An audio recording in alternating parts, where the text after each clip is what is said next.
आप सब लोगों को नमस्कार। पिछले लगभग एक साल से भारतीय जनता पार्टी चिल्ला चिल्ला के कह रही है कि दिल्ली में कोई शराब घोटाला हो गया और देश की जो भी सबसे बड़ी से बड़ी जांच एजेंसियां हैं वो अपना सारा काम धंधा छोड़ के इस शराब घोटाले की जांच में लगी हुई हैं। तो मैं समझता हूं कि उनको अब तक तो शराब घोटाले के सब कुछ मिल ही गया होगा, सारा पैसा भी मिल गया होगा, सब कुछ मिल गया होगा। तो पहले 2-3 मिनट में इसी पे चर्चा करना चाहूँगा कि शराब घोटाले में जांच एजेंसियां कैसी जांच कर रही है, क्या मिला अभी तक। इसमें मनीष सिसोदिया जी जो कि फाइनेंस मिनिस्टर थे, डिप्टी चीफ मिनिस्टर थे, उनके ऊपर सबसे बड़ा आरोप ईडी ने और सीबीआई ने लगाया है कि मनीष सिसोदिया जी ने अपने 14 फोन तोड़ दिए। तो इन्होंने सबूत खत्म करने की कोशिश की। ये सारी जांच वांच करने के बाद इन एजेंसीज ने मनीष सिसोदिया पे आरोप लगाया कि 14 फोन तोड़ दिए। ये ईडी की चार्जशीट है, ईडी का डॉक्यूमेंट है ये, जिसमें इन्होंने ये 14 फोन का IMEI नंबर लिखा हुआ है कि ये वो 14 फोन है जो मनीष सिसोदिया के थे और जो मनीष सिसोदिया ने इन फोनों को डिस्ट्रक्ट कर दिया। ये ईडी के डॉक्यूमेंट में है। इसी के बाद ईडी की सीजर मेमो है। ईडी कुछ भी सीज करता है तो उसको मेमो, इन 14 में से ईडी खुद ही कह रही है सीजर मेमो कि 4 फोन हमारे पास हैं। ये इनका सीजर मेमो है, इंपाउंडिंग ऑर्डर 18 मार्च 2023 का और इंपाउंडिंग ऑर्डर 5 जनवरी 2023 का। 4 फोन उसमें से इनके पास हैं और एक सीबीआई का ये डॉक्यूमेंट है, एक फोन सीबीआई के पास है। तो 14 में से 5 फोन तो इनके अपने पास ही हैं जो कह रहे हैं कि मनीष सिसोदिया ने तोड़ दिए। उन 14 में से 5 फोन ईडी और सीबीआई के कब्जे में हैं, बाकी 9 फोन। तो जब इन्होंने ये आरोप लगाया, हम तो छोटे लोग हैं, हमारे पास इतने साधन नहीं थे, लेकिन फिर भी अपने सीमित साधनों से पिछले महीने 1.5 महीने में हमने भी थोड़ी जांच करी तो पता चला बाकी मोस्टली फोन, एक आध को छोड़ के वो भी पता चल जाएगा कहाँ, मोस्टली फोन जिंदा हैं, कोई ना कोई इस्तेमाल कर रहा है। और उन फोन को कोई वॉलंटियर के पास है, कोई कहीं है, कोई कहीं है, कोई ना कोई इस्तेमाल कर रहा है। वो मनीष जी के फोन नहीं है, वो कोई ना कोई इस्तेमाल कर रहा है। वो फोन जिंदा हैं और ये फैक्ट कि ये फोन जिंदा हैं ये ईडी को भी पता है और ये सीबीआई को भी पता है। सो ईडी ने और सीबीआई ने झूठ बोल के ओथ पे, एफिडेविट पे कोर्ट को गुमराह किया और झूठा सबूत उन्होंने कोर्ट के सामने पेश किया, क्योंकि सच तो कुछ मिला नहीं, कुछ था ही नहीं, शराब घोटाला कुछ है ही नहीं, तो निकाले क्या। तो उन्होंने झूठ बोल के मनीष सिसोदिया को फंसाने की कोशिश की, कोर्ट को झूठ बोला। अब ये रोज किसी ना किसी को पकड़ लेते हैं, किसी ना इसको गिरफ्तार कर लिया, उसको गिरफ्तार कर लिया, ये कर लिया। एक कोई चंदन रे, और उनको टॉर्चर कर करके, धमकियां दे दे के, मेंटली टॉर्चर करके, फिजिकली टॉर्चर करके, 3rd डिग्री करके उनसे केजरीवाल का नाम ले लो, मनीष सिसोदिया का नाम ले लो, इनको फंसाओ, उनको किया जा रहा है। कोई चंदन रेड्डी है, हम तो जानते भी नहीं है कौन है। चंदन रेड्डी को इतना मारा, ये उसकी मेडिकल रिपोर्ट है। चंदन रेड्डी की मेडिकल रिपोर्ट में लिखा है, patient has alleged trauma to both ears and face by ED officers on 16 सितंबर 2022 एंड 17 सितंबर 2022। पेशेंट ने दोनों कानों पे और फेस पे ईडी ऑफिसर्स के द्वारा पिटाई हुई 16 सितंबर और 17 सितंबर को, ऐसा कहा। पेशेंट कंप्लेनिंग ऑफ, ये है कि सुनाई नहीं दे रहा, और jaw pain on opening mouth. और इन्वेस्टिगेशन पे पता चला right ear mild to moderate mixed hearing loss, left ear severe to profound mixed hearing loss. उसके कान के पर्दे फट गए, उसको सुनाई नहीं दे रहा। ऐसा चंदन रेड्डी से ईडी क्या उगलवाने की कोशिश कर रही थी, उसको क्या कहने का दबाव डाला जा रहा था कि उसकी इतनी पिटाई करी कि उसके कान के पर्दे फट गए। उसको किस कागज पे दस्तखत करने के लिए कहा जा रहा था, और उसने झूठ बोलने से मना कर दिया तो उसकी पिटाई की उन्होंने। इसके बाद अरुण पिल्लई हैं कोई, उनको धमकियां दी गई, टॉर्चर किया गया, उन्होंने अपना बयान वापस ले लिया अगले दिन। उस दिन तो उनसे कुछ लिखवा लिया, कहीं साइन करा लिया, लेकिन उसके 2-4 दिन बाद उन्होंने कोर्ट में बयान दिया कि मुझे टॉर्चर करके बयान लिया गया। समीर महेंद्रू से टॉर्चर करके बयान लिया गया, उन्होंने अपना बयान वापस ले लिया। मनस्विनी से टॉर्चर करके बयान लिया गया, उन्होंने अपना बयान वापस ले लिया।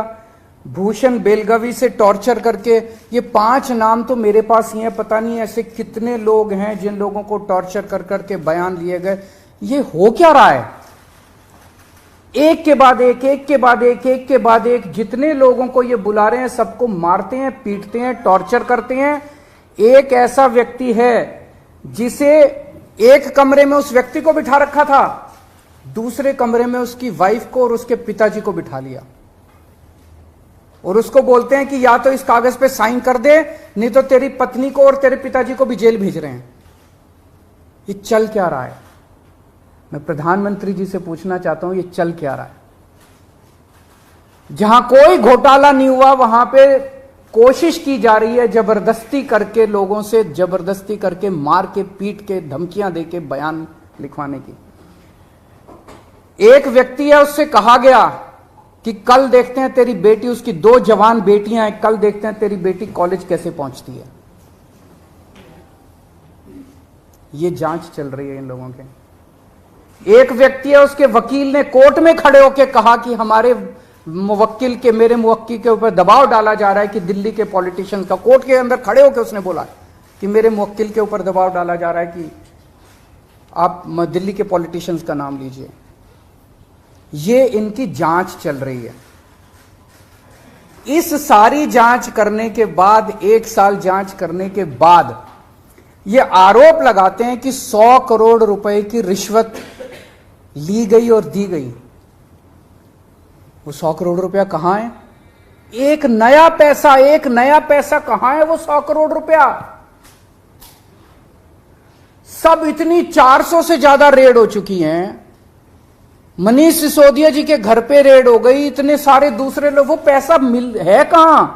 एक नया पैसा नहीं मिला 100 करोड़ रुपए का, ना कोई ज्वेलरी मिली, ना कोई मनीष जी के घर पे गद्दे भी फाड़ दिए इन्होंने, उनके गांव भी हुआ है, उनके बैंक लॉकर भी छान मारे, कुछ नहीं मिला 100 करोड़ में से।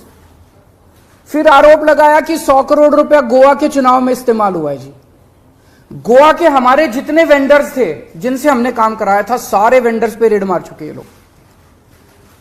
सारे वेंडर्स को इन गिरफ्तार कर करके स्टेटमेंट ले चुके, वहां कुछ नहीं मिला, सारी पेमेंट चेक से हुई है हमारी। सारा हिसाब किताब इलेक्शन कमीशन को दिया हुआ, वहां भी कुछ नहीं मिला। गोवा चुनाव के अंदर इनको धेला नहीं मिला, तो पैसा गया कहां? अगर रिश्वत ली तो पैसा गया कहां? अरे पैसा तो तब मिलेगा ना जब रिश्वत ली गई होगी और रिश्वत दी गई होगी। आज मैं इस प्रेस कॉन्फ्रेंस में कह रहा हूं कि 17 सितंबर को शाम को 7 बजे मैंने नरेंद्र मोदी को 1000 करोड़ रुपए दिए थे। कर लो गिरफ्तार उनको। ऐसे तो कोई भी इस देश में खड़ा होकर कुछ भी कह देगा। मैं कह रहा हूं कि नरेंद्र मोदी को 17 सितंबर की शाम को 7 बजे मैंने 1000 करोड़ रुपए दिए थे। गिरफ्तार करोगे इस बेसिस पे नरेंद्र मोदी को? भाई मेरे पास कुछ सबूत तो हो कहने का। कोई तो मैं कहूंगा भाई मेरे पास ये सबूत है, मैंने दिए थे। ऐसे ही कोई कुछ भी खड़ा होकर कह देगा और गिरफ्तार कर लोगे। 100 करोड़ रुपए दिए, 100 करोड़ रुपए दिए गोवा चुनाव। अरे कहां है सबूत? कोई सबूत नहीं है।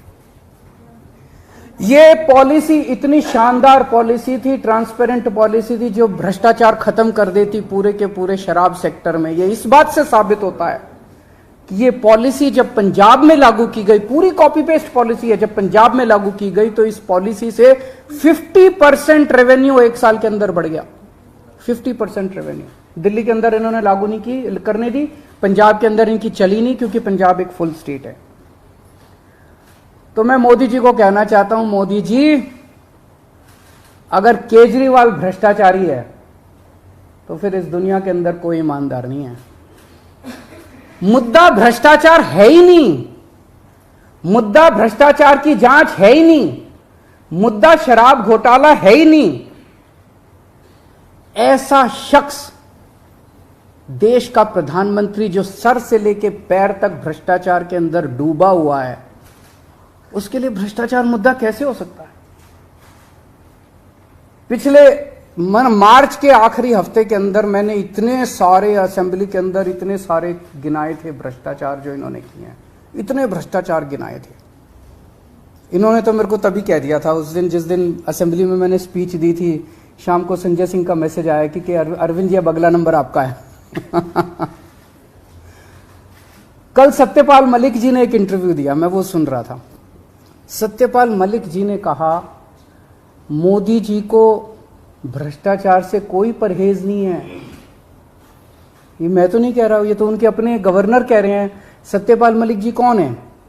सत्यपाल मलिक जी मोदी जी के बहुत खास लोगों में गिने जाते थे। उन्हें पहले उन्होंने जम्मू कश्मीर का गवर्नर बनाया, फिर उन्हें गोवा का गवर्नर बनाया, फिर उन्हें मेघालय का गवर्नर बनाया। उन्होंने कहा कि मेरे जो इंटरेक्शन हुए मोदी जी के साथ, उसमें पता चला है कि मोदी जी को भ्रष्टाचार से किसी तरह का परहेज नहीं है। उसी इंटरव्यू में उन्होंने कहा कि इन लोगों के कुछ मुख्यमंत्री हैं जो भ्रष्टाचार करते हैं, खूब पैसे इकट्ठे करते हैं, लेकिन वो सारा पैसा मुख्यमंत्री अपने पास नहीं रखते, वो पैसा ऊपर भेजते हैं और वहां से वो पैसा उनकी दोस्त की कंपनियों के अंदर इन्वेस्ट होता है। मैंने भी तो इसी तरह का कुछ कहा था अपने उसमें। तो चलो मेरी बात तो नहीं मानी, अब तो गवर्नर इनके अपने गवर्नर कह रहे हैं। तो ऐसा व्यक्ति जो इतना भ्रष्टाचार कर रहा है, उसके लिए भ्रष्टाचार मुद्दा हो ही नहीं सकता। उनके लिए भ्रष्टाचार मुद्दा थोड़ी है। तो फिर ये आम आदमी पार्टी के पीछे क्यों पड़े हैं? 75 साल के भारत के इतिहास में किसी एक पार्टी को इतनी बुरी तरह से टारगेट नहीं किया गया जिस तरह से आम आदमी पार्टी को ये लोग टारगेट कर रहे हैं। नंबर 2 को गिरफ्तार कर लिया, नंबर 3 को गिरफ्तार कर लिया, और उनको गिरफ्तार करने का तो मकसद इनका यही था कि मेरी गर्दन तक पहुंचना। तो अब ये मेरे पीछे पड़े हैं, मुझ तक पहुंचने की कोशिश कर रहे हैं। किसी पार्टी को इस तरह से नहीं टारगेट किया गया जिस तरह से आम आदमी पार्टी को टारगेट किया गया।